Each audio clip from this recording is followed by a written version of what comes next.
Hello, everybody. My name is Marty, and this is my son, Adam. It's good. What? If you want to make sure the audio is okay, if you have any problem hearing us, please let us know. We got a chat window up here that we can keep an eye out on. So, as we talked about in the teaser of this live stream, this is kind of different for our show. Well, not really. We talk a lot about TV stuff on our show, except the fact that my co-host doesn't watch anything like this. He doesn't watch pop culture. Pretty one-sided conversations over. It is not a lot of talking about this unless it's True Bloods. He's into watching True Blood. Yeah, I know. I get the same look too on CBS.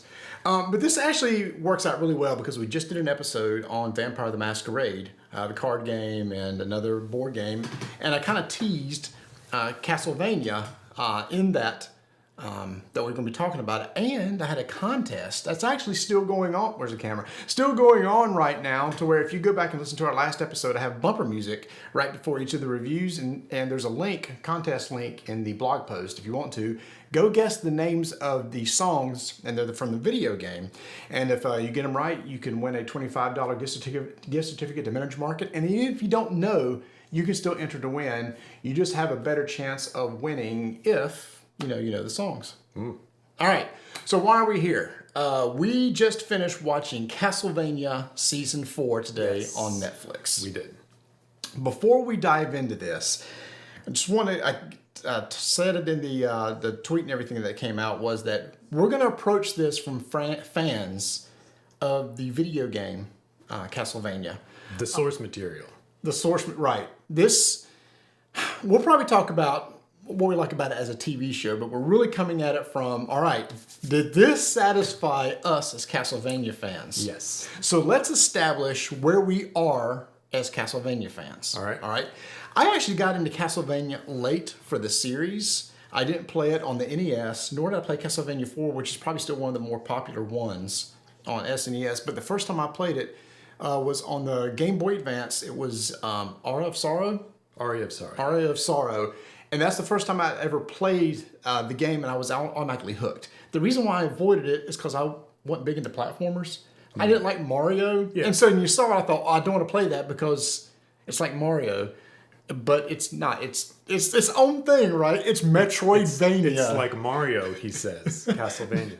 It's a style of game that's now lovingly known as Metroidvania. It's Metroidvania. Yes, as a game.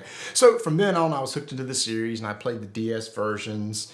And you probably even played more than I did, because you probably played some of the PlayStation games that I haven't. So that's kind of where I am. But you actually probably dive deeper into it than what even I do. Yeah, the first Castlevania game I played was Dawn of Sorrow. That was on the DS, and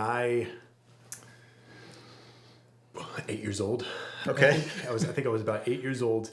So I was very young. I fell in love with it from the get-go. And then I remember I played the heck out of Dawn of Sorrow, and the Xbox 360 came out. Mm-hmm. And I actually remember you telling me at some point after we got the Xbox 360, hey, if you like Dawn of Sorrow, Symphony of the Night is on the Xbox 360 arcade. Maybe you'll like it. And I was like, oh, sick. I didn't realize there were more Castlevania games. So I remember playing Symphony of the Night for the first time as an 8 or 9 year old on Xbox Live Arcade.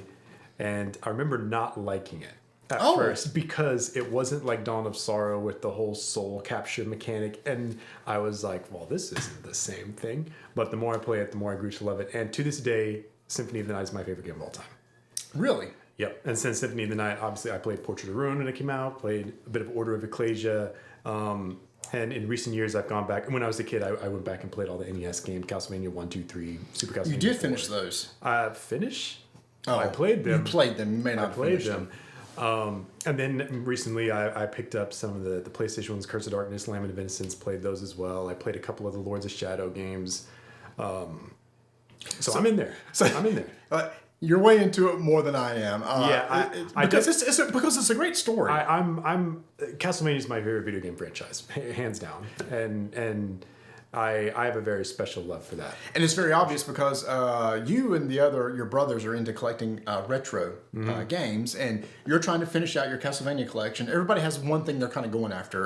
Your younger brother Brett's going after Metal Gear Solid. Yep. And Travis is going... Travis is trying to collect every physical copy of every Street Fighter game released in North America. Okay, that one. That Okay. is a task. If it was that or Fire Emblem. Street Fighter. Street Fighter. Okay. I mean, if you see the Fire Emblem game. Well, he's got the one of the most expensive ones. He has the most expensive one. Path of Radiance on the GameCube. Which is, I believe, in our entire video game collection, which is expansive, that's the single most expensive video game. Oh, wow. Sure. I hear feedback on my headphones over here. Let me mute these real quick. Sorry about that. That mic. The new mic. The new mic. The new shotgun. Yeah, mic. you got quite the production job. I just got in from the green room. You know, I asked for M&Ms, all the blue ones removed. It was very on up and up here. I did get you a Mountain Dew Zero Sugar. Yeah, you got Major Melon. So yeah. if somebody in the chat said they feel like they need a Mountain Dew, but yeah, that's really good. I'm looking like a vampire these days. Getting back from Scotland. You need to get some sun. That's right. You just got back from Scotland, and we'll probably talk about something that you did from season 4, because there's a reference to something in Scotland that you did. So that's where we are on our knowledge of Castlevania. Yours is more extensive than mine. So in 2017, I believe it was 2017, when Netflix announced the series, we were super excited. One, I was excited it was animated and not CGI. Or live action, for that matter. Or live action. And actually, I'm going to mention something about live action second when we talk about who ran this. So this is by the showrunners Warren Ellis. The showrunner is Avi Shankar. Warren Ellis is the writer. Yes. But Avi Shankar left after season 2. Yes. And it's obvious. It is very obvious. Because Warren Ellis, and I'm looking through the Wikipedia page just to verify myself, knew nothing about Castlevania when he came in to write this. I'm going to try not to get heated this early in the stream, but I could not believe it when I came across this. There was an interview with Warren Ellis where he said, and I quote, "I literally had to Google what Castlevania was when he got the job." This is the knowledge level that this man has of a show he is tasked with adapting to screen. Yes, I'm looking actually at the Wikipedia page right now, and it wasn't a thing about the Google, but he had not heard about it, and he did not. He stated, "I don't want to make a point for point adaptation." I didn't realize he said that. He said that, and in fact, Avi was first, again from the Wikipedia page, was first contacted to do a live action.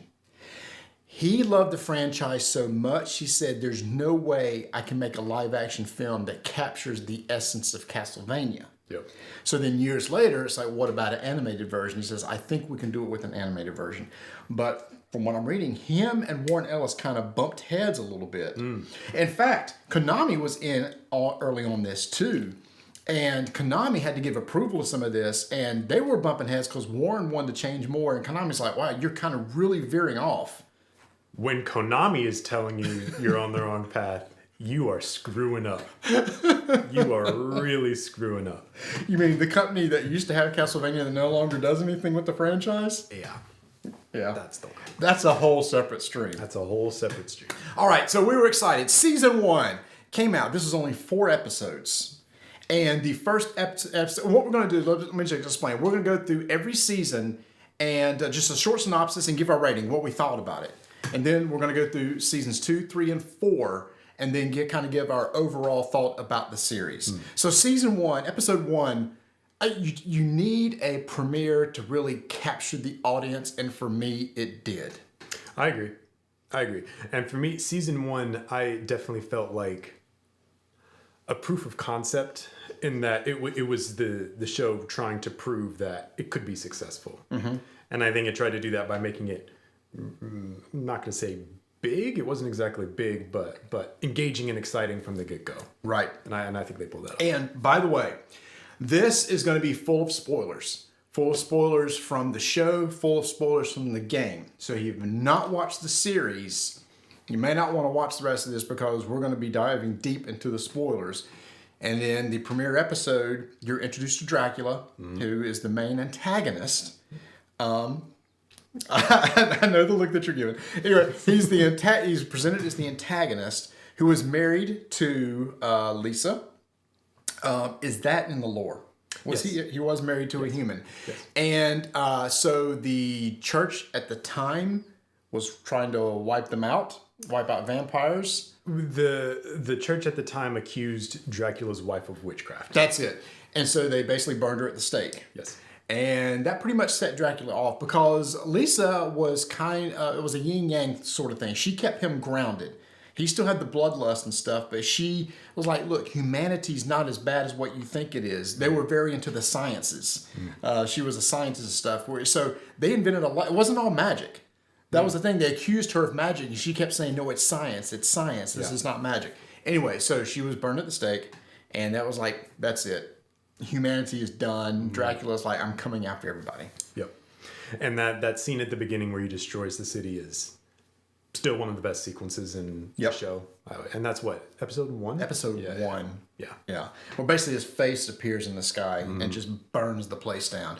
Then soon after, we're introduced to Trevor Belmont, who is the main protagonist and is the namesake of the entire, pretty much, series of Castlevania.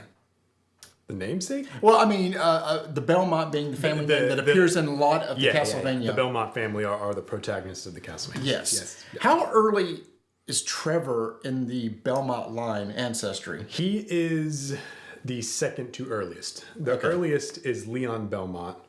We're excluding the Lords of Shadow. Yeah, Lords of Shadow continuity. It's just the main Castlevania. I have to make that distinction for Castlevania fans. The earliest would be Leon Belmont, which is protagonist of Lament of Innocence, and then Trevor comes after him. But there's a significant time gap. I think it's like 200 years, odd, something like that. Sorry, you keep an eye on the chat in case something pops up. Sorry. Case something, because people, you can correct us or make comments as you go. Adam's got an eye on the chat window over here. I'll be on chat duty. All right, so that's where Trevor is. And for those who've never played Castlevania, like Adam said, is Dracula's in a lot of the series, but it may be a different Belmont, who's basically the family. Their whole history is about fighting vampires and demons and ghosts and stuff. Exactly. And every time a Belmont's born, they're trained and all this stuff. Right. So we're introduced to Trevor, and Trevor is pretty much a drunk. Doesn't really want the Belmont name. And so that's kind of what he introduced. He's kind of a jerk. Yeah. That doesn't change. No, it really doesn't. And so we're introduced to him in the first 4 episodes. A lot goes on in the first 4 episodes. And then you're also introduced to the other main character, Sypha, who's also from the game. And basically at the very last episode, I went and read the episode synopsis, is when we're introduced to Alucard, who is Dracula and Lisa, his wife's son. So he's half human, half vampire. Right. Again, also from the video game series. So right now we're on the path. It's like, awesome. You got Alucard, which is an amazing character. Yep. I love Sypha. I've always liked Sypha. So we're like, all right, here we go. Season 1 basically ends with all 3 of them saying, all right, we got to take out Dracula. And by the way, this is where we also set up too, you're sympathetic for Dracula. Oh, yeah. Yeah. They set that up early. Well, I mean, the very first scene when it's his wife and they kill her, you're automatically like, well, was Dracula kind of wrong, though? No. And then that thought kind of just sticks in your head the whole time. Right. Now, obviously, it gets more complex as the series goes on, but he's definitely portrayed as relatively sympathetic for a villain. Yeah. And Warren Ellis did quote, he said, I want to make a sympathetic villain. He said the best villains are the one where you can understand their motivation for what they're doing. Right. And I agree with that. Yeah. I mean, you kind of got that in the Marvel movies with Thanos when he explained what he was doing. We'll remember that he said that. Okay. Later all right. So, season 1 complete. What did you think overall of season 1? I liked season 1. I thought it was a great introduction to Castlevania as a visual media, right? As a TV show. I thought they did great adapting the characters and bringing them to life on screen. I did think season 1 was a little light in the plot department. Not a lot happened. It was mostly like fight scene to fight scene to fight scene. But I like that. I've never been one to knock a show or movie because it has too much action and too little plot. I'm a huge Godzilla fan. Anyway, So I thought Castlevania Season 1 was great. It made me excited to see where the series was going to go. Mm-hmm. That's the emotion I took away from Castlevania Season 1. And I think you said it felt like it was a setup. It was like Netflix was saying, "Will people watch this?" Yeah, because this was still very much a time, and that time might still exist, when any video game adaptation to screen was automatically viewed with scrutiny. And as it should be. And, yeah, as it should be. So we were still like, is this even going to work? Mm-hmm. Is this even going to be any good? And it was kind of a relief, right? When Season 1 ended and you're like, well, actually, that was pretty good. Right. Rotten Tomatoes, just so you'll know, the reviewers, the critics, gave it 82%, and the audience was at 91%. If you were to give it a percentage, we didn't talk about this, and we don't want to give a number, but if you were to give Season 1 a number, 1 to 10 or 1 to 100, what would you... Well, by the way, I liked Season 1. I agree with you. I like Season 1 too. It hooked me. I was like, I'm ready for Season 2. Let's go. Yeah. Because literally nothing was resolved. It's like, here's a character, here's a character, here's a character. It's like, they're going to go after Dracula. Then it ended. Yeah, any plot that did exist just kind of was meant to push the season into Season 2. Yeah. So do you want to give it a number or? Okay. I don't like numbers. Okay, then you ain't got to give it a number. This is something I say whenever I review something. I just don't like giving things numerical reviews. We'll just move on. Will say that I generally agree with what the Rotten Tomatoes in 80%. Yeah. Okay. Castlevania Season 2. So this was increased to 8 episodes at this point. So it doubled the number of episodes. Mm-hmm. And so in this one, they actually start going after Dracula at this point. I'm sorry. I'm realizing maybe I can't read chat as well as I can. What was your question? Was there anything we need to respond to over there? I don't think so. I don't care for the scene between Alucard and the brother and sister. We'll get there. We'll get there. Oh, that's Season 3. Don't you worry. It's in the notes. We'll get there. It's in the notes. All right. Season 2. I think that's where they find the Belmont Manor. Yes. And he goes to the library and he finds the Morning Star. Yes. Oh, which I love. When they found the Morning Star, it's like there's an iconic weapon right there. And that Season 2 had a lot of that. Season 2 felt the most married to the games that the show ever was. Mm-hmm. There were visual references constantly. There were plot references constantly. The characters. The plot is the same as Castlevania 3, and it follows that plot very closely. What little plot there was in Castlevania 3. But I thought Season 2 was the most Castlevania feeling season in relation to the games. Mm-hmm. And that's why I loved it. All the locations, they even had like the picture of Leon Belmont on the wall. It was very, very good the way they did I didn't even catch that when it was going through the library or the archives. And Trevor says something like, where's Belmont? Where's whatever. And I was actually going to ask you about that. So this is Castlevania 3 storyline. Yes. Or plot line with the same characters and everything like that. Yes. Okay. So Season 2 is 8 episodes, which culminated in probably one of my favorite, the penultimate episode of this season, episode 7, was one of my favorite episodes of TV, not just animated, but ever. Same. This is basically where the 3 heroes, Trevor, Sypha, and Alucard, basically storm Dracula's castle. Mm-hmm. And there's a huge fight. And we've been saying over and over, it's like, Castlevania is rich with music, and we haven't heard anything yet. And finally, when the fight starts off, it's like, that's Bloody Tears. They're playing Bloody Tears, which is probably one of the most iconic Castlevania songs because it's used in a lot of different games. I would say so. And the thing about Castlevania music is if you don't know anything about Castlevania games, you still probably know the music. Right. It's just that iconic in the video game landscape. And it's kind of criminal it's not used outside of that one scene. Spoiler alert, that's the only scene where we hear a Castlevania track. And it's just a little hint. The contest that we're doing, one of those 3 might bleed Bloody Tears. So you might want to go and listen to the episode and see which one's Bloody Tears. So anyway, it was an amazing fight scene. The animation was incredible. The fight was incredible. But it got emotional at the end when Alucard and Dracula fought. And Alucard, again, full of spoilers, Alucard kills Dracula. And it was sad. Oh, yeah. It was heavy. Because Dracula's like, do it. Yeah, because Alucard doesn't win the fight. No. But basically, Dracula's like, I can't do this anymore. If I can't have Lisa, I just want to be here. Take me out. Yeah. And basically, they're just like face to face as he's dying, and then he just fades. Yep. Get kind of choked up thinking about it. Great scene.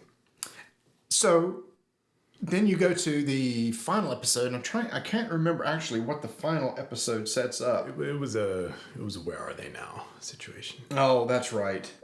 Did it set up? Oh, we didn't talk about two other characters that were introduced. Isaac. Oh yes, Hector and Isaac. Yep.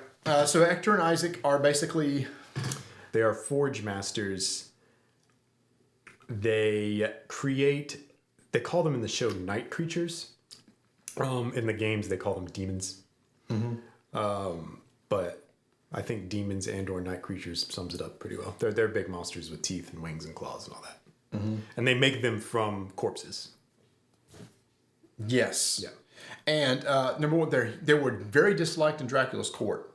Hector and Isaac, that is. Yeah, Hector and Not the night monsters. Because they're humans. Yeah. And it was like, and they were high up. They had Dracula's ear because they didn't like humanity and they wanted to wipe for various reasons. You learn from their backstory the reason why. It's like, yeah, we're with you, Dracula. Humanity's horrible. Get rid of them all. And they were part of that. But Hector was kind of used by a character that's going to kind of show up in the next several seasons, Carmilla. Yep. Basically to turn on Dracula. And so that causes a split between Isaac and Hector, which is the final episode is kind of where they kind of go their separate ways. And it's like Isaac's like, I'm coming for you, Hector. You helped kill Dracula. Yep. And Camilla basically goes out and starts doing her thing. She wants to take over too. Yeah. And so that's kind of where that leaves that off. So important characters were introduced here. Camilla, which will be coming up, Hector, and Isaac. Yep. One thing I also loved in season 2 was watching the castle move around. Oh yeah. If you don't know, in Castlevania, one of the main recurring motifs of the games is that the castle, Dracula's castle, moves. It transports, pops up in different places, depending on certain criteria. That's one of the reasons why different Castlevania games can take place in different places and times. And they replicate that in the show, and it's pretty cool. All right. So, season 2, by far my favorite. Hands down. Easily. Top of the 4, it is up there for me as the best season of the series. I agree. You? Yeah. 100%. And on Rotten Tomatoes, critics gave it 100, and audience score gave it a 91. I don't fault that. So that seems legit. So we just finished season 2, and you go, all right, well, this is leading us down a path of this story. So what were you expecting to go into season 3? Because here's where we're going to start deviating from our love of the series. Okay. Just got to collect the thoughts. From here on, I'm going to have to be diplomatic in my speech and word choice.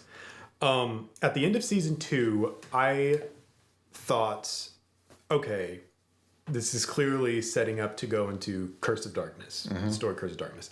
Castlevania Curse of Darkness is the game that introduces Hector and Isaac. Okay. And the plot line of Curse of Darkness is you're playing as Hector, not a Belmont. And you're playing as Hector returning to Dracula's castle to confront Isaac, who has killed his girlfriend in retaliation for his role in helping defeat Dracula the last time he was defeated. Right. And at this point in time, Trevor, Syph, and Alucard are still around. And they show up in that game. They participate in that plot, even though they aren't the main characters.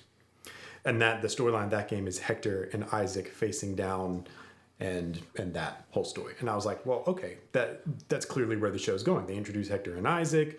They introduce the conflict between Hector and Isaac because Isaac thinks that Hector betrayed Dracula, even though he was used by Carmilla.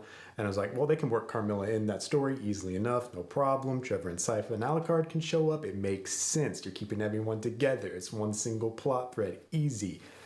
And I don't think any of that story was even touched in season 3. It's almost as if Warren Ellis didn't realize that was a thing. We didn't realize that game existed. And at this point, as I mentioned at the very beginning of the stream, the showrunner, Shankar is now left. Yes. Because he has been picked by Netflix to do Devil May Cry. Yes, which we're also excited. Which you're excited about. So he's going to be the showrunner for that. So now Warren Ellis is kind of the guy who does know nothing about Castlevania. Who had to Google it. Who's running the show at this point.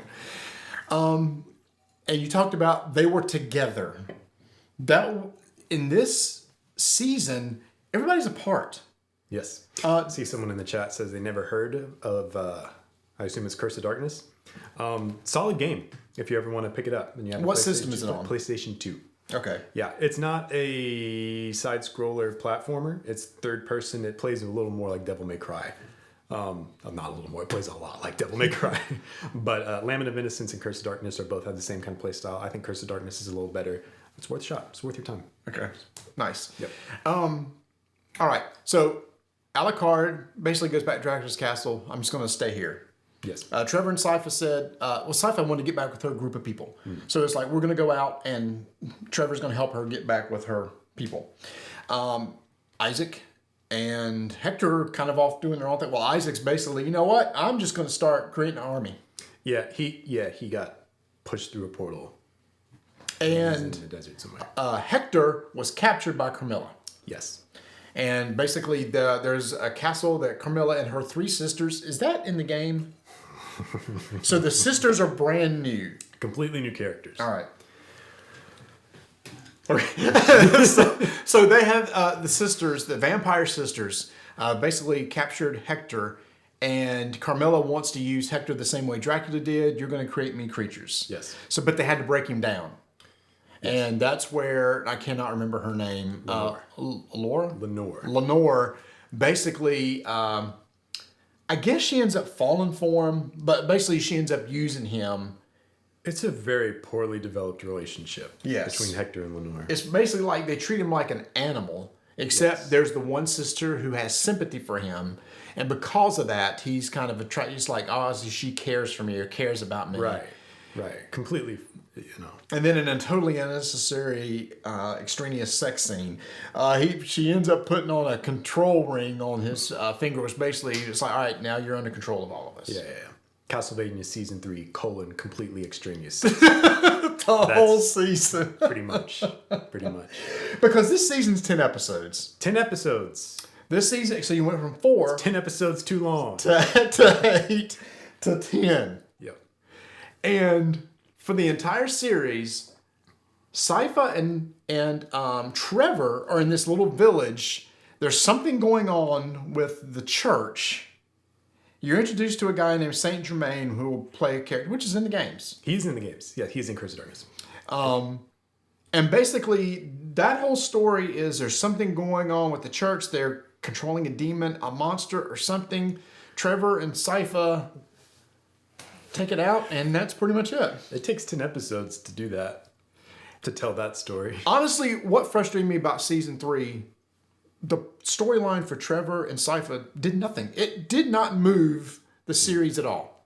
They were literally the 2 of the most popular characters, the two of the main characters were almost sidelined doing this side quest. Yeah, no, I don't even know exactly what it was. What was the main quest? It was Season 3. There was none. There was no main quest. No, there was none. Okay.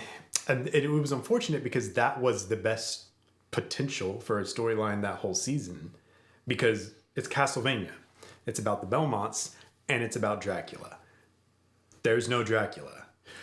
I'm sorry, did Curse of Darkness have Dracula? Ish. Okay. Isaac was trying to resurrect Dracula. Okay. When I say has Dracula, Dracula is a plot point. That's what I mean to say. That's what I mean to say. And it could have been that way in Season 3 because they kind of touched on the cult that took over the Priory or wherever. They're maybe trying to resurrect Dracula. They kind of say that at some points, but then they're like... Well, this introduces the infinite corridor for being able to travel between worlds and stuff. They don't care about that. Right. They don't. They're just trying to reach into hell to pull out Dracula. Maybe. They're kind of vague about what they even want to do here. Right. And Saint Germain is basically had his love was lost. I don't know. I don't remember. Was she lost to the corridor? I don't remember how she got lost in the corridor. Yeah, I don't. So anyway, his kind of thing is, I just want to help you guys out because I want to figure out how to get into the corridor to get her back. Yeah. I was on something. Oh, we were talking about Trevor and Sypha and their story. Yeah. Yeah. It's because you should be talking about resurrecting Dracula now that Dracula's dead, but then they just kind of don't, and they just kind of fight these dudes, and then there's the judge. Yep. God, I hate that character so much. And they just kind of mill about, and then they kill the monster. And literally, they ride in town in a wagon on like episode 1. Yep. They ride out of town on episode 10, and everything that happened in the middle didn't matter. It was untouched, completely divorced from every other character, completely divorced from every other plot. And it had really no consequence. I guess the consequence was now they're more dour than they were before. Yeah, I guess the thing is Saint Germain's there, which is going to play a major role in season 4. Yeah, in season 4, that it's a little better in retrospect because whatever happened with Saint Germain matters, but it was still kind of frustrating for 10 episodes have Trevor and Sypha sit around like, what are they doing in the church? Guess we'll find out in episode 9. And here's the thing. I lost interest in them. I had somewhat interest in Hector. The whole Four Sisters thing. Pissed me off. Okay. I get you because the games had a storyline between Hector and Isaac that I kept saying, maybe it's going to go there. Maybe it's going to go there. It just got me because Hector's storyline was identical to his storyline in season 2. He gets manipulated by a woman who wants to take advantage of him. In the exact same way. Like, he doesn't learn. It literally happens to him weeks before, and he doesn't think, maybe this vampire lady is trying to take advantage of me, and I shouldn't trust her. And then Isaac literally is just on a journey, going from town to town, just basically forging night creatures. This is also a storyline that doesn't have any consequences until season 4, and like the last 3 episodes of season 4. So it kind of feels... So there's your main characters, aside from one I'm saving for last, that I still don't know the purpose of season 3. So you think, it's Alucard. There's got to be something going on with Alucard. This brother and sister show up at Dracula's castle and train us. Yes, they're from Japan. And they want Alucard to train them to fight vampires. Mm-hmm. And he says, all right. You reluctantly said, okay, I'll do it. And he does. Were you expecting more substance to that story? And then in the end, they wanted something from him. Okay, I'll just see if I can find it, what it was. Here it is. They were accused him of withholding his knowledge of magic from them and not wanting to teach how to operate the castle. And it was the biggest about face, too, because they were all about Alucard. Mm-hmm. Alucard's great. He's teaching us to kill vampires. And then, like, almost in an instant, they're like, yeah, but he's probably hiding something. We should kill him. And they seduce him in a weird, prolonged scene. And this is my big beef with season 3, is that it's so clear that Warren Ellis just simply doesn't care about the source material and is just using these characters to write his own story completely separate from the games he's supposed to be adapting. And I mentioned this before in regards to season 3. It feels like a fanfic. It feels like a fan fiction of Castlevania because Alucard's story ends with him having a 3-way with ninjas, and that is not an exaggeration or a twisting of words in any way. Alucard has a 3-way with ninjas. And then in the end, it's like, you're hiding something from us. I guess they thought that maybe if they do this, he would reveal what it was. And it's like, well, if you're not, we're going to take you out. And he's like, no, I'm going to kill you. And then kills them and places their heads or bodies on stakes in front of the castle. Yep. And then he's like, that's it. I'm done. I'm done with humans. I'm just going to be by myself. Yep. And that's season 3. I mean, literally, there was... okay. So the only thing is at the very, very end is you see into the infinite corridor and you see Dracula and Lisa. And they're there. And it's like, why didn't you just skip this season and go straight to there? Yeah. Now, again, this is... I asked you before, if you didn't know anything about Castlevania, would you still be as upset with Season 3? I wouldn't be as upset as I am. I probably still wouldn't like it, but I wouldn't have the... I've been very tame. Let me just say to the viewers, I have extremely strong feelings about Castlevania Season 3, but I'm trying to play it cool and be like, I'll be fair and objective. I haven't gone mega demon mode on Season 3 yet. But I will say that I probably would enjoy it marginally more by not being a Castlevania fan, but there would still be moments where I'm like... Well, no, I think it's 2 to 3 episodes too long. I think it's 10 episodes too long. Well, and I'll explain what I mean by that when we get to Season 4. Okay. All right. So, oh boy, let's see what the critics said about Season 3. And this is where I feel like I'm taking crazy bills. Same here. And again, we're in the minority probably at this point. And in fact, absolutely. 100%. Oh, 100% we are. Now, the critics said a 95 on Rotten Tomatoes. Now, the audience score was lower, down to 84, which is still high, but the other two were in the 90s. So there was some of the audience dip at this point too in Season 3. It was all Castlevania fans. It may have been. It may have been. So that basically goes right into Season 4, which you and I just finished up. And this has been out since middle of May, but I waited till you got home from Scotland so we could watch it together and see if it got any better.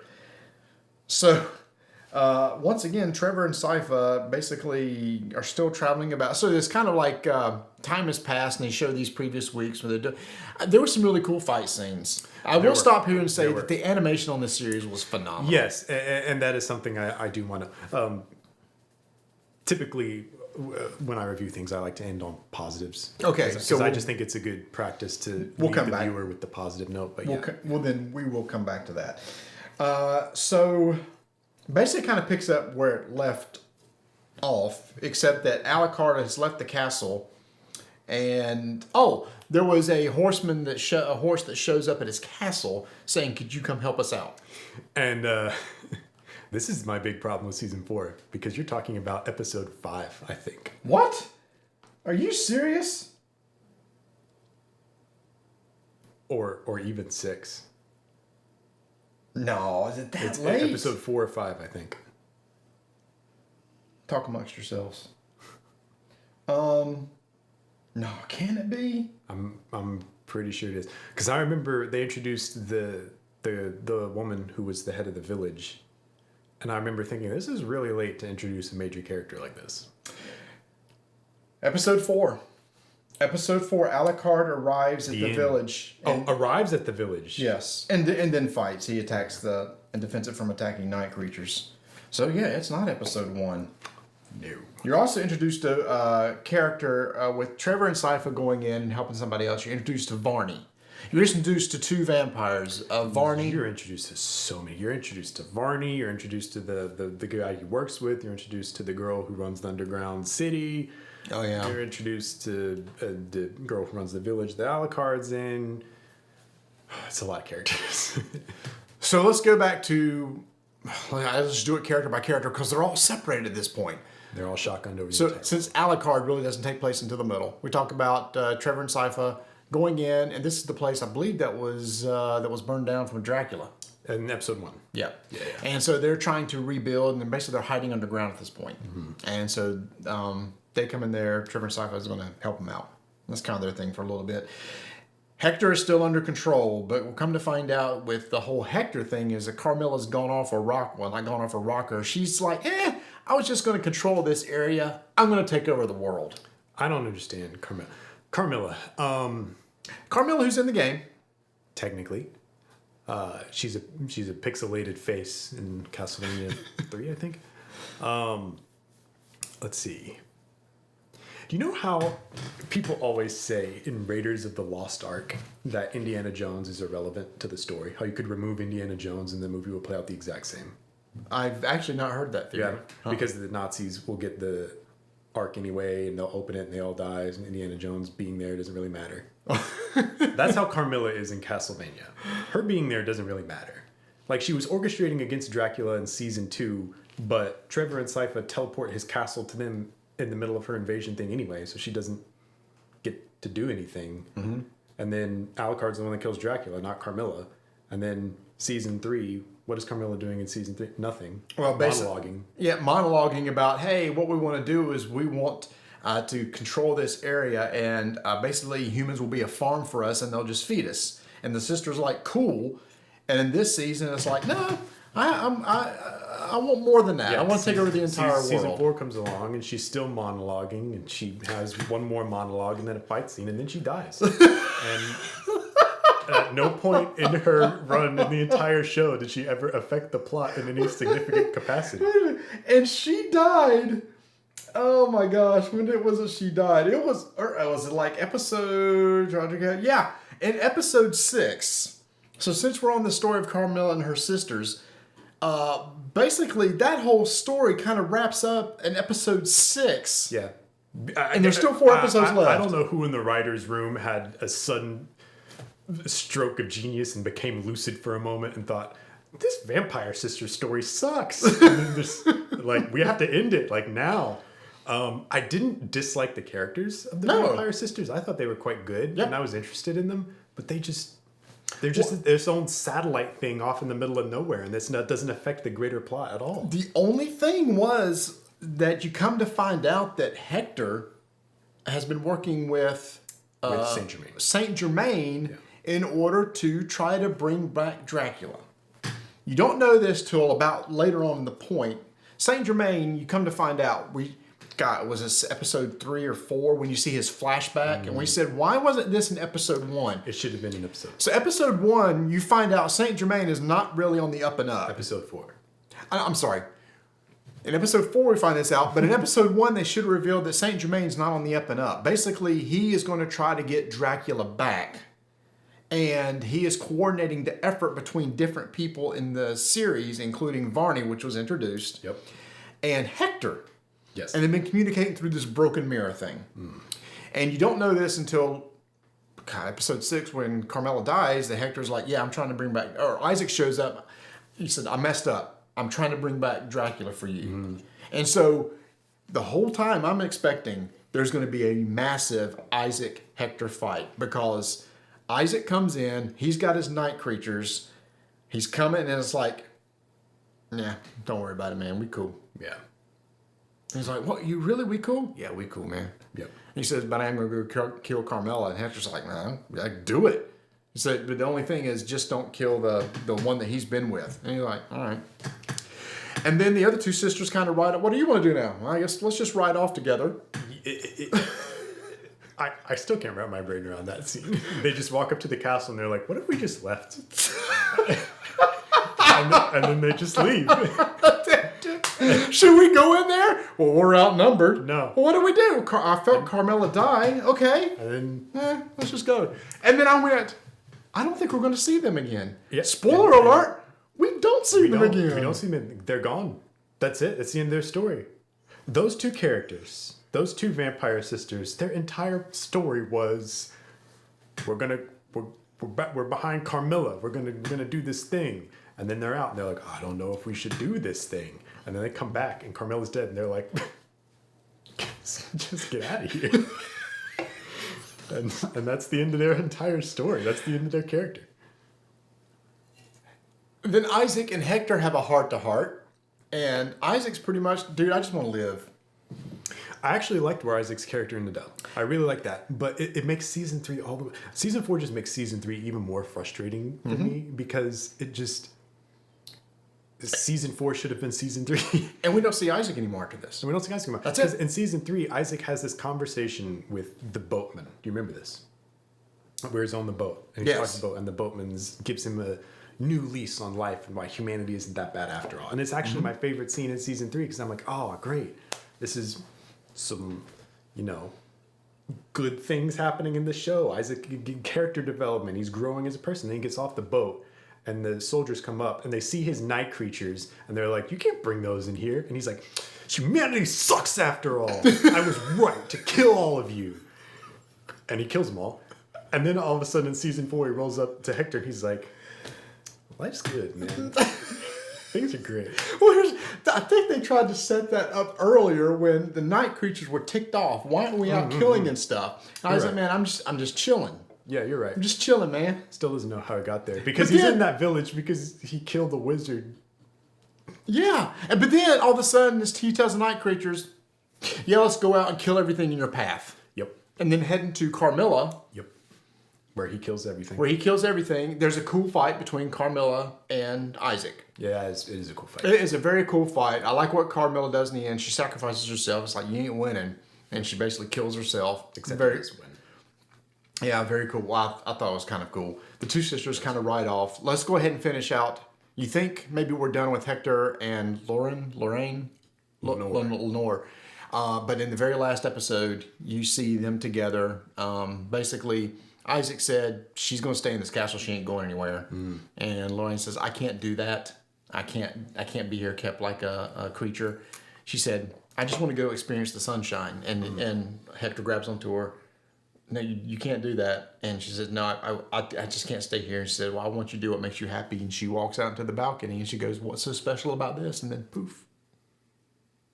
And that's it. And she's gone. And just like that, all four of the vampire sisters just out of the show with no relevance in the greater plot whatsoever. I don't understand why they waited till the last episode to show us that. Except maybe just time has passed a little bit and she's tired of sitting there hanging around, I guess. Yeah, I guess. All right, that's the last we talk about the sisters and Hector and Isaac. And that's the last of the sisters and Hector and Isaac. That's it. Back to Trevor and Sypha. So they're in the city. Yep. Varney's like, Varney and his, oh my gosh, how much exposition was in this season? 10 episodes again. There was too much dialogue. And the dialogue wasn't even good. It was just, okay. A couple of my issues with this season in particular, the series as a whole, kinda, but this season in particular is when I really noticed it. And it compounds everything, is that the mixing is weird. The audio mixing, I mean. The voices are all mixed to the same tone and pitch, and they kind of just evenly meld together. Kind of monotone. It's monotone, and it's hard to hear and understand. And I feel like the voice director, whoever did the voice direction, sorry to call you out, bro, I just feel like he didn't do a good job of getting them to sound different. They all sound like they're speaking in the same tone, and they all have this, like, they're speaking low and they speak exactly even with each other, and that's it. They all talk like that in every scene, and I'm like, what? Halfway through, we had to turn on closed captions. We had to turn on subtitles because we just couldn't understand what they were saying at any point. And of course the action scenes are super loud, so you can't just like jack up the volume, and that really bothered me. And then the dialogue is just boring, so I'm sitting there like, they're monologuing about what it means to be a vampire. Oh my gosh. The scope of ambition. The monologue between Varney and the vampire who's all about war. I'm like, how long is this scene going to go on? They were just padding runtime. The thing that got me were the two sisters when they were in the tent and they were talking for like 15 minutes about who knows what. And I was like, you could have just, this scene could have literally been said, Carmilla, like, no. She's sure. We can't do that, no, right? We can't do that. We need to stop her. Scene over. It took them 15 minutes to do that. Oh my goodness. So there's a big battle between Varney and the war vampire, the Russian vampire. Ratko, I think was his name. Yeah, Ratko. Yeah. And by the way, Varney was voiced by Malcolm McDowell, which we did not pick up on until easily the best voice acting performance in the show. Yeah. Hands down. Loved Malcolm McDowell in this show. He did so good. Yeah. He was the only voice actor who had dynamics when he spoke, and he was the only one I could understand. Richard Armitage is Richard really I'm not knocking the voice cast. Once again, gotcha. I'm knocking the voice directors. Sorry to call you out, but I know Richard Armitage, Bill Nye, like they're fantastic. I just feel like the tone of the show and the direction they went wasn't good for hearing words, basically. But Malcolm McDowell, you know, this guy's a little bit cracked. So his voice acting for a crazy vampire is fantastic. Love it. So there's this big fight underground. They get into the underground city. There's a big fight. Okay, let's go ahead and get this out of the way. So right before this, Trevor finds a weapon that he had heard about but never seen before. Right. And it was like a dual blade that could be twisted. That could be twisted like this and basically made a cross. Likely a reference to the throwing crosses from the games. Right. Yeah. Right. Which is in the game. And he went, oh, cool. I've never seen one of these. And all of a sudden, his proficiency in that weapon is insane. He's really good with it. But he's never ever seen one. Never seen one. He's seen drawings of it. My mother had drawings of this. I mean, you need to like level up or something. Or maybe his just base stats were proficient with that weapon if you ever find one. Now, at the end of the day, suspension of disbelief on that. All right. Whatever. But you do it. There's a little bit of dialogue that know happens if I can right after he articulate finds this. it. He mentions that the guy who invented this weapon was in India at some point. And Sypha's like, he mentions that, oh, look at that. It's a sign of the cross. You can catch a vampire with that because it's a cross. It's a shape. Vampires don't like it. And Sypha's like, yeah, I'm sure that went well for Hindu vampires. And he's like, well, actually, vampires are super evolved predators. And so when you show a geometric shape to them, it confuses their eyes. It's not because it's a cross. It's because it's a perfect pattern that they can't understand. We had to pause. And we were like, what? This is the stupidest thing I've ever heard. Geometric shapes. A geometric shape. A circle, a square, an X. What, can I just do this to a vampire and they're going to get confused? Is that it? Is that all it takes? Super evolved predator can't take a little teeth. Super evolved. Super evolved predator. Geometric shapes confusing. But a geometric shape messes their eyes. And why do we even need to say this? It was just this random aside. It just took up 2 minutes of screen time. I was like, we could be doing plot right now. Instead, we're talking about the psychology of vampires and how they respond to geometric shapes. It's one of those things that somebody in the writer's room felt the need to say, it's not necessarily just crosses. Which is like, why do we need to say that? This is one of those things we could just leave alone. Like, again, it's there's a show, it's magic. There's magic and just don't question it. Just whatever. We paused and literally talked about it. It's like, what did we just hear? I don't know. It's a small thing, but it really got... And that's another thing. Like, it's just for me personally. I'm a huge fan of vampires and vampire lore. I'm all over it. Castlevania, my favorite book's Dracula. And one thing I hate more than anything is when they try to explain vampires or vampirism with scientific explanations. Oh, they crave blood because there's a parasite, you see, and it makes them crazy. It's magic. They're vampires. Just leave it at that. Who cares? Relax. That's why I Am Legend rubbed me the wrong way. I was like, those are zombies, not vampires. Don't call them that. Anyway, moving on. There's a big fight. They end up taking out the big Russian guy. Varney's basically looking. He knows what he's looking for. He's looking for a mirror. He's looking for one of these transportation mirrors. He happens to find it. Pause. We'll come back to that in a second. Let's jump to Alucard's story because this is where they're going to cross over each other. So Alucard has brought this village of people to the castle, and it's like village people. Hey. Basically, he's like, you can come here, and he's kind of had, obviously, you could tell he is somewhat attracted to the village leader. Greta, I think is her name. Yes, and he actually enjoys the children around. You see a little bit of humanity from Alucard, which is probably my favorite character in the series. Him and Scythe I really loved. So they're in the castle, but Saint Germain, you know what? I've got to bring back Dracula, and part of that is me getting in that castle and unlocking the door to the infinite corridor and pulling Dracula out from the castle. So they bring in a whole bunch of creatures and night monsters to basically raid the castle. Mm-hmm. This is episode 9. Yes. Which... it is the penultimate episode. Yeah, it is episode 9, which we really enjoyed. The animation, that fight, The fight in this episode was incredible. Anytime Alucard fought and Trevor fought was amazing. Yeah. For what it's worth, I think this episode is very good. Yes. I think the last two, maybe 3 episodes of season 4 honestly recapture some of the season 2 magic. Yep. They're actually really good. Yep, I agree. So there's this big fight.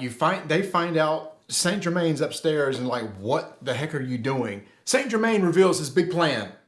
Not only am I pulling Dracula and Lisa out, I'm going to put them into this half man, half woman body called a Rebus. A rebus, thank you, which you said was a real thing. Yeah, it was a concept in medieval alchemy. Okay. Yeah.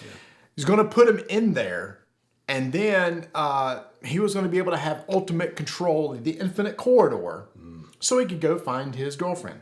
Yes. That was the sole purpose of bringing Dracula back, to put into this rebus so they can get a girlfriend. All right, so that's a big fight going on. Amazing fight scenes. Amazing. It does take me back to the fight in Dracula's Castle in season 2. Yes. Anytime Alucard used his sword, he changed into a wolf. He changed into bats. It was very, very cool. It was very cool. And real quick, we mentioned how those last 2 episodes were easily the best. Yeah. All 3 of the characters were there at once. They were inside the castle. Castlevania. And Dracula was involved. None of these 3 things were true in season 3. Not a single one. That's true. I'm starting to see a pattern. That's true. So Varney, basically, go back to the other story. Varney finds the mirror, jumps into the mirror. The mirror takes him to where Saint Germain is, in the room where Dracula died. Yep. Basically. And then Varney reveals himself as, oh, guess what? I'm not a vampire. I'm actually Death. Yes. And Death is like, I want you to bring back... Everybody's got their own reason to bring back Dracula. Which is great. Hector wanted to bring him back to try to appease Isaac. Yep. Saint Germain wanted to bring him back to try to find his girlfriend. Yep. And Death brings him back because Dracula is really good at killing people, and I like getting their souls. I feed off that. That's something actually I really like, because in the games, the Belmonts kill Dracula every time. He's got to come back somehow. Mm-hmm. And in each game, there's a different motivation and reason why Dracula's coming back. So I like how they kind of, I don't know if it was a nod. You know what? No, I know Warren. It wasn't a nod to the game. He doesn't know Jack. But it was cool to see that kind of played out in the show as well. So Varney jumps in. Death reveals Seth back over in that other city. Sypha and Trevor see the mirror, and it's like, well, I guess we're going in there too. This is how they all get back together. This is what we've been waiting on for almost 2 seasons, to get Alucard, Trevor, and Sypha back together. And it was magic. It was great. And I understood maybe the writers felt, no, we want to keep them apart to make that time they get back together so good, which it was. It just took too long to get Could have there. been a lot better if it happened a season earlier. Yep. So they get together, and it was really cool to see, like, Alucard's like, oh, it's Belmont. This sort of thing. You could tell he smiled. It was cool to see him there. And then they fought together. Very cool stuff when they were fighting together. Sypha doing her magic. I may go back and watch that episode again because it's so good. Yeah. And then basically in the end, there's they pull Dracula and Lisa out. And their spirits go into the rebus, and who slices them in half? Is it? It's Trevor. Trevor. He uses the cross, the geometric shape. By the way, him fighting with that and the Morning Star, his whip, Fantastic. very, very cool. But I didn't mention this. There was a couple episodes earlier when I kept going, why didn't you just use the Morning Star? There were several fights where the whip was conspicuously absent. Against the Russian. Yeah. Because it's like that thing, it can blow up vampires. It's like, dink. Blow them up. And my thought process was like, maybe it's somewhere else. I don't know. But then like an episode later, it's on his hip. I'm like, well, where was that just a few minutes ago? So really cool fight scenes. But Rebus isn't animated for long, kills it. You see the spirits fly off. We'll come back to that in a second. And a big explosion. And basically there's this, I guess, this part of the castle just floating out there with Trevor and Death. Yeah. Can't explain that one. And it's magic. And Trevor's like, I got to take you out. And an episode or 2 episodes before, he's looking through when he found the cross weapon. He found a little something. You don't know what it was. He just goes, and then puts it away. He ends up slotting that into a knife or something, a dagger, and then basically kills Death with it. But when it happens, there's a big explosion. Saint Germain's also on this rock, and he got a sword through him, so he's dying. And right as he's dying, he's kind of reaching for the key that opened up the corridor, and then the big flash, and they're all gone. Yep. And that's how the episode ends, right? That's how the episode ends. Yep. And that's it. Thanks for tuning into this stream, everybody. So it is funny we called it. We read the synopsis for episode 9 and 10. It's like 9 will be the big action episode, and episode 10 will be a denouement, which is what it was. I'm not a fan of that personally. I don't like episode-long denouements, but it actually kind of worked. Yeah. This is where they actually go back and would show Hector and his lady friend, and that's where she walks off. We've already talked about that. Yeah. Basically, Sypha's bummed out. You know, Trevor's gone, and she's bummed out. She's like, I'm going to move on. And Alucard, wait a minute, why don't you stay here? It's like, no, come to find out, I'm pregnant. Which makes sense. Kind of has to happen. Yeah, this has to be. Because there has to be a lineage of Belmonts for later on. I was worried they were going to forget about that. No, Warren took care of that. But she says, I need to have him grow up among a community. And Alucard's like, wait a minute, no, this village is going to stay here. We're going to build a village around the manor. The Belmont Manor and the castle are beside each other, but the castle can't move anymore. It was damaged. And so they're going to build a village. She's like, cool, I will stay. So it was like, good, they're going to stay together. She's going to have a place to raise the child. And then it's like, one thing you should do is, shouldn't let horses roam around out there. Wait a minute, there's something on that horse. And they go, and it's Trevor. Now, I did not ask you about this. Trevor is alive. Trevor's alive. Are you okay with that? Would you rather him to have done the ultimate sacrifice? I'm okay with it. It doesn't bother me. It doesn't bother me because I wasn't really invested as much in the show after season 3. So I was kind of like, I don't mind it. When it first happened, I was kind of bummed because he got like this big hero's death. It was, and then they named the town Belmont, and I was like, "Oh, that's cool." Now that's going to be awkward because he's still alive. Well, he does come to ask us, "What are you calling this place?" And Alucard goes, "Treffy." Yeah, it's like, "Oh, I hate you." I love the dynamic between those two. But anyway, so he's like, at first didn't like it, but then I started thinking, no, wait a minute, this makes sense because he can train now. Yeah, he can train his son. And lore-wise, Trevor is the turning point where the Belmonts reestablish themselves as the lineage of monster hunters. So it would make sense that he's still around. But I mean, I don't expect Warren and company to care what the games do. So, so then it's a happy ending for all of them. From Alucard has obviously this woman that he's interested in. Trevor and Sypha back together. She's pregnant. They got a village. Happy ending for those. Yeah. And then they cut to a scene. Basically, it's a couple that walking through a rainy village, walks into an inn, signs in, and look, it's Dracula and Lisa. Yep. Who go upstairs, and it was like, you know what? We don't know what happened. We woke up in a field. We're here. What you want to do? And he says, I know this nice place in England named Whitby. And what's significant about that? Whitby is where one of the towns where Bram Stoker wrote Dracula. Whitby Abbey he used as an inspiration for some locations in the books. And before you come back from Scotland, you got to go to... While Whitby Abbey was used for some locations in Dracula, Dracula's castle itself in the books was inspired by a building called New Slains Castle in a town called Cruden Bay in the northeast of Scotland. And while I lived there, I was able to take the bus up to Cruden Bay and see the ruins of the old castle myself. And it was something else. It was very cool. I saw the inn where he started the book. The inn where he started writing Dracula is still there. Got some pictures there. It was very cool. It's plain to see. It looks like Dracula's castle. Mm-hmm. It's got, the big hallways, the cellars. It overlooks a cliff that's jagged, and it was incredible. So it was cool to see like that nod to the real life inspiration for it. So they actually got a happy ending. Now, we did say later on, we can't figure out how they got their physical bodies. Last time we saw them, we were spirits. Somehow they got a physical body. Magic. Yeah, magic. That's one of the things I'm like, whatever. But it seems like, Lisa is going to kind of ground Dracula, but it has been said that there will be future Castlevania shows. Warren Ellis will not be a part of it because of some accusations against him. Unsavory accusations against the character of Warren Ellis. Which is fine with me because then somebody else will be doing it. Thank goodness. But what this does set up is later on, obviously Lisa's going to die. She's a human. So Dracula could lose his way again, thus introducing potentially new Belmonts in the future. New stories, new Belmonts, particularly, Symphony of the Night, Rondo of Blood. I don't know. I have my own wants and hopes, but Who was the main Belmont in those? Simon? Richter.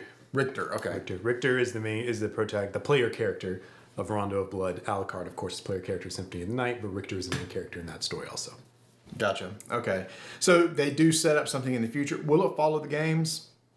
After season 2, it really didn't follow the games anyway. Probably not, but... We do know Warren won't be a part of it, and more than likely... Well, they've already said none of the main characters from this one would be there, I would assume, except Dracula. And that's how it should be. Dracula should be the main character of Castlevania. Mm-hmm. The show should go as Dracula goes, and that's where the show lost its way, I think. In season 3, Dracula was dead, and it's like, all right, let's talk about these characters, and discovered that there wasn't really a leg to stand on there. And the show found its way again halfway through season 4 when, surprise, surprise, it became all about Dracula again. Right. I think as Dracula goes, Castlevania goes. Even if he's not there, if he's still like the driving force behind the plot, it'll go well, because that's just a strong story and a foundation to build off of. Yep. And again, the lineage of Belmont is so cool. Mm-hmm. It's really interesting how they have all these stories spanning all these different timelines. Imagine Zelda games, but they kind of make sense. The timeline of Zelda makes no sense to me, but the Castlevania timeline... Castlevania just has a straight linear timeline. Yeah, exactly. It's easy. So it's easy to follow. So overall thoughts of season 4. Overall thoughts of season 4. You know what? I'm going to repeat the sentence I said earlier to kind of summarize the entire series real quick. Because I think I made my opinions clear about seasons 1, 2, and 3. So contextualizing it in that way, I feel like it's the best way to go about it. I liked season 1. Mm-hmm. I loved season 2. I hated season 3. And I disliked season 4. Okay. We've said some good things about season 4 in the past few minutes, and I will reiterate the last half, and particularly the last 2-3 episodes of season 4, quite good. Very good. It's just too long. Mm-hmm. It's too long. In the first 6 episodes, nothing happens, and there's just a lot of talking, and it's boring, and it just makes me wonder why we're even with these characters at all. And then as it turns out, 4 of them didn't even matter. The sisters. They just literally, they were only there to say, oh, by the way, Hector's trying to find the way to res Dracula. He's part of the plan. Pretty much. And you could have found a better way to do that, I think. So what did the critics say? Critics gave it 100. Only 11 critics ranked it, but the audience gave it a 92. So I'm in the same. Did I dislike it? And maybe a little less than dislike, because the last couple episodes left such a good taste in my mouth. It's like, that's why I wanted to watch. Very true. I will say, and I think I did say this after we're all this done, this should have been done in 3 seasons. Yes. So this is my big takeaway summary of the entire series, right? It should have been done in 3 seasons. The last half of season 4 should have been developed and been the 3rd season. Mm-hmm. Every plot line in season 3 was worthless. Mm-hmm. It just didn't really matter in the end. I feel like season 2 should have naturally went into characters trying to resurrect Dracula and the drama from that, which is the last half of season 4. And I think they should have just taken that, developed it, focused on that one plot line, and it would have been fantastic. Yep. Or at least shorten the seasons. Honestly, if season 2 was 8 episodes, there was no need to make seasons 3 and 4 8 episodes. You could have cut out 4 episodes, and the pacing would have been so much better, even if you kept the same storylines. And also the pacing would have been better if you just cut out all the extraneous dialogue throughout the entire. And we don't poo-poo dialogue. Dialogue is very important in movies, and if it's,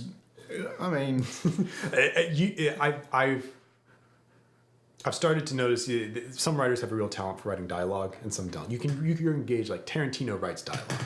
Like Tarantino can write. Oh, that's a perfect. I mean, those guys sit around and talk for an hour. Exactly. Like all Tarantino movies are just. Several Tarantino movies are just talking, right? And it's great. It's engaging. It's fun. Warren Ellis is not Quentin Tarantino. and that's just the way it is. We got some chats there. I have trouble reading. Yeah. So let me just check the chat real quick. And let me let the dog out because he's whining over here. There you go. Ooh.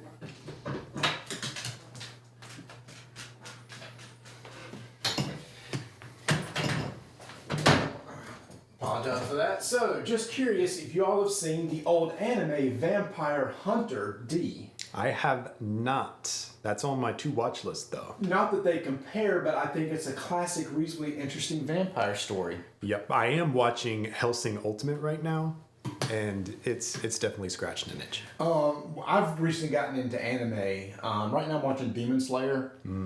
Just finished Jujutsu Kaisen, which I've enjoyed, but thanks for the tip. I'm going to look that one up. It felt like they tried to get the story of 1, 2, and 3 in Symphony of the Night in too few of a runtime. Yes. Yeah. That I agree with that. It tried to feel like they tried to just snag all of the story beats from Castlevania games that people recognize and just smash it into like this original amalgam story. I don't think it quite worked. It's because Season 2 was just strictly Castlevania 3. And that was that. Yep. And it was a very driven plot point. It was We've focused. got to stop Dracula. Yeah, and that's what makes it great. It was so focused. It was easy. And I feel like as you got into Season 3, it just got convoluted. And it just didn't have... The show didn't have the ability to bring it all together in the end. I mean, and look at Season 3, how they split. Hector had a story. Isaac had a story. Yep. Trevor Sypha had a story. Yep. Alucard had a story. 4. And never did they ever cross in an entire season. And this is a big problem with shows that I always keep an eye out for. It's why The Walking Dead got boring for me. The Walking Dead, I feel like, declined as soon as characters got shotgunned and you were trying to juggle 5 different plot lines in a single episode and you're jumping back and forth. And I'm like, what was that character doing? I've forgotten what this story is. Oh, especially like when they end up in Alexandria and there's Hilltop and Alexandria and the Kingdom. Yeah. To me, Walking Dead was superb when it was just focused on a single core group of people and you were following that story simultaneously. And Castlevania was kind of the same way, right? You were focused on the single core group of Trevor, Sypha, and Alucard as they dealt with things, and then you had Hector and Isaac over here doing their own thing, but it still kind of felt tangential. Oh, sure, yes. And I love their story in Season 2. Yeah. And then all of a sudden, Season 2 ends, and it's just all in different directions. And some of them never come back together. The only ones that actually do were Hector, kind of, when he tries to bring back Dracula. I don't even think Isaac really ties back in, because he just kind of shows up and takes out Carmilla. Kills Carmilla and says, "Life's great, Hector. I want to live. Keep it up, buddy." And that's that. It's a high five. Oh, you cut off your finger. And isn't it interesting though that Season 4 got good as soon as the sisters were out of the story and Hector and I. So you introduce all that, it's craziness, and then as soon as they dropped those halfway through the season, the story and everything got tighter again. And you know, the best thing you can do for a story is keep it focused. The worst thing you can do is make it unfocused, and that's exactly what happened there. Once again, I did like the sisters as characters. I did too. You could have made them work in the greater plot of the story better, as opposed to just having them kind of do their own thing. It would have been interesting if the sisters were like, no, we don't want Dracula to come back. Carmilla would be like, no, I'm in charge now with trying to stop Dracula from coming back. Would have been interesting. Yep. And at least it would have crossed, with the others. Maybe they were, I don't know. Maybe that ended up bring them back and have Alucard have to deal with them. And it's like, well, I don't want them to come back either, but you ain't coming in storm. I don't know. I'm just making up stuff now. But I think there are ways that they could have been better integrated into the story. And again, I was totally surprised how Hector and Isaac ended up not in a big fight, but in almost a big bro hug. Pretty much, yeah. they made up real quick. They could have made Season 4 focused especially in the Alucard mirroring the narrative in Symphony of the Night, focusing on his... I'm sorry, too small. his internal struggle with his love for his father and love for his friends. Mm-hmm. Oh, and you almost got a sense of that when he saw into the episode 9, season 4, when he saw into the corridor and saw his dad, you could see like, and his mom, obviously, he was like, I miss them, sort of deal. And that's the main character trait of Alucard, right? Which he's torn between being a vampire and being a human. Mm-hmm. And I feel like that's so much to explore in a series focused on Alucard. It's one of the things I hope they do moving forward. And in fact, he didn't even know. Oh, this is interesting. Trevor and Sypha learned early on people were trying to bring back Dracula. Yes. I wish Alucard would have known before episode 9. Alucard should have been the one to know, because then you can spend the entire season of Alucard struggling with, my dad feels like he had a bit of sanity left in the end. Do I bring him back and see if I can turn him into something better? Or his mom. Especially if his mom could be brought back. That would have been a much more interesting plot line to follow instead of Trevor and Sypha just playing Scooby-Doo.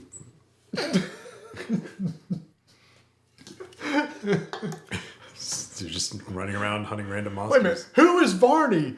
Death! I would have got it too if I didn't move your meddling kids. I was psyched about Death just because it was the only Castlevania character they've introduced since season 2. And Death was cool. I love Death. I do wish he had the design with the hood, but yeah. And that was also voiced by Malcolm McDowell. He did both. Yes, Varney he did both. Yeah, which did a great job. Fantastic. All right, so positives. We're going to wrap this thing out because we've been beating it to death. The animation, absolutely amazing. I'm so glad they did do CGI. Yes, it looks great. All the action scenes are fantastic. Amazing. Very well choreographed. See if you can find all Castlevania fight scenes on YouTube or something and just watch that instead of this show. There you go. But no, it really is that good. I love seeing some of the ways they utilize the weapons and especially the magic. That's some of the best combat with Sypha? magic with Sypha. It's fantastic. So the show's a joy to look at. Yeah, it is. When they're not talking. The voice acting the voice acting was really good. If it was acting. Here's the thing: as much as I love Alucard, he was the most monotone of them, and maybe that was they told him like, "Look, Alucard shows no emotion." The thing about the voice acting is, I'm sure it was a direction thing. Because once again, I've heard all these guys voice act before, and they do. What else has Richard Armitage done? I have no idea. He was Thorin in The Hobbit. That's all. That's right. I don't know about voice acting. That's it. That's what I remember. I know I've heard his voice somewhere else, but I can't remember where right now. Yeah, but anyway, so yeah, the animation was fantastic. Season 1, season 2. Amazing. Honestly, I could stop at season 2 and been happy. Yeah, you can watch. Here's my recommendation. This is what do they call it? The order you watch Star Wars in. Yeah, I can't remember. There's a term for it. Yeah. Here's my master watch list for Castlevania: Season 1, Season 2, Season 4, episodes 8, 9, 10. There you go. Yep. You got the series. That's pretty much it. And basically, what you do is eliminate all the sisters. You never literally Hector and Isaac. Yeah. And does it really matter? Yeah, it doesn't matter. There's that one final scene in episode 10 where you see Hector. I would phrase it as eliminate everything where Dracula is involved. Where he's not involved. Where he's not involved. Yeah.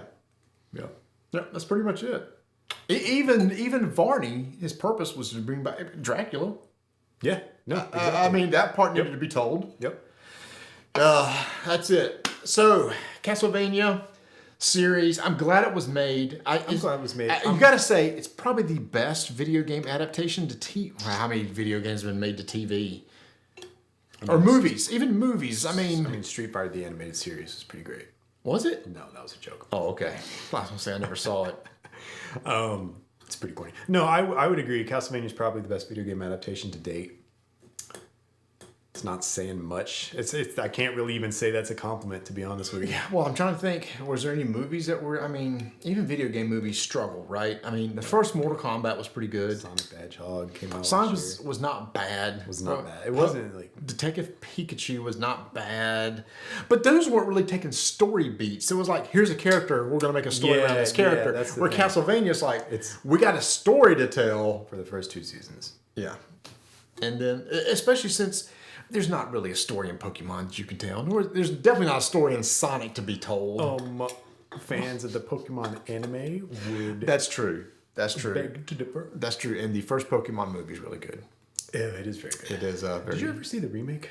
They put on Netflix? I did not. The first Pokemon movie? Yes. Was the Mewtwo Strikes Back. Is it good?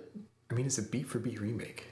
Oh, like the dialogue and everything, it's the exact same. Just I thought it was animation going to be, yeah, it was just CGI. I thought it was going to have like different story beats or something, but it was the exact same. Yeah. So we know that Devil May Cry is coming. That'll be interesting. I don't know anything about Devil May Cry. You're in for a treat if they adapt it properly. If Avi Shankar adapts the Devil May Cry series like he did seasons 1 and 2 of Castlevania, it will far and away be the best video game adaptation. I think Devil May Cry is so sick. It's so ripe. Cool. That's so ripe for that. And again, that's just one I don't know. So there you go. Everybody, thanks for watching. If you want to, there's some more comments. Do you think Warren Ellis is watching? I seriously doubt it. Ellis? If you got any comments, even after the stream is over, let us know and we'll comment. We did kind of beat up on it more so than many other critics. A lot of my friends, all my friends really like season 3, and I was the only one that didn't like season 3. I still kind of held back, to be honest with you. I have plenty more I could say about season 3, but for Warren's sake, I'll let it go. I know he's watching. I know he's petty like that. It's like the episode of Frasier where he's watching the focus group. And Tony Shalhoub's character, he's like, I don't like him. And Frasier is obsessed with tracking him down. I feel like Warren Ellis would be like that. Like, he'd see a clip of this stream and he'd like find us somehow and be like, why don't you like Castlevania? I don't know. That's the vibe I get from Warren anyway. But again, we're in the minority. We are. As far as how well the series was liked. Again, I'm glad it was made. There were several. Again, it contains one of my favorite TV episodes of all time, with episode 7 of season 2. 9 is going to be up there for me. Season 4 was very solid. I think it was cool. How it was a happy ending. I was not expecting that at all. All right, I'm going to be careful because I'm going to go in. We're going to be in there for 20 minutes if I get into this. But one of my biggest beefs with season 2 is that I just hate how dark and nihilistic it was. And I know we toss around the term dark a lot, but it was just like to the point of absurdity, right? The judge kills people for fun. You're talking about season 3? Yeah. I thought season 3. My bad. Season 2. Yeah. And it was just like meant to be dark and everything sucks. Humanity's terrible. People die. Aren't I smart for writing a character that just kills people for fun? No, you're not. And that's what and so I'm so glad that the show ended on like a breath of fresh air where things are actually good and things are looking up. I thought that was so refreshing, and I was really worried that this was going to be one of those shows that ends with like, people are dead and there's blood and Dracula. Yeah, I honestly thought when I heard that it was teasing something in the future, I thought it was going to end up with something very, very dark for it to cap off. It's like, oh, what a downer. And then when it showed Dracula, I went like, uh-oh. But nope, he got a happy ending too. Yep. And it makes sense, right? In the Castlevania realm, because stories wrap up. Castlevania 3 ends, and it's happy. The good guy always wins in Castlevania because you're the player is the good guy. So naturally, each story cycle ends in the triumph of good over evil and optimism for the future, and then the cycle starts again. So it makes sense, perfect sense for Castlevania's franchise to end it that way. Yep. Yeah. So there you go. Thanks for joining me. We've actually talked about possibly doing something else in the future together if it's something you're still interested in. So we talked about how much we loved Castlevania music. We talked about sitting down together and talking about video game music from the aspect of just how good and underappreciated video game music really is. And part of that actually stems from the amazing soundtrack that's through all the Castlevania games. Yeah. When I was in the green room earlier, I found one of those blue M&Ms, so I don't know if I can commit to coming back here. I understand. So don't wait for it. It was just something we were tossing about because actually you own vinyl. Yes. Of Symphony of the Night. Symphony of the Night, Rondo of Blood, and Dracula X, and Castlevania Adventure. Yeah. So those are really cool to have that kind of collection on vinyl, and you've got a sweet collection of old retro Castlevania games too. Sure do. Plus some amiibos and any merchandise I can find. I try to go for with Castlevania.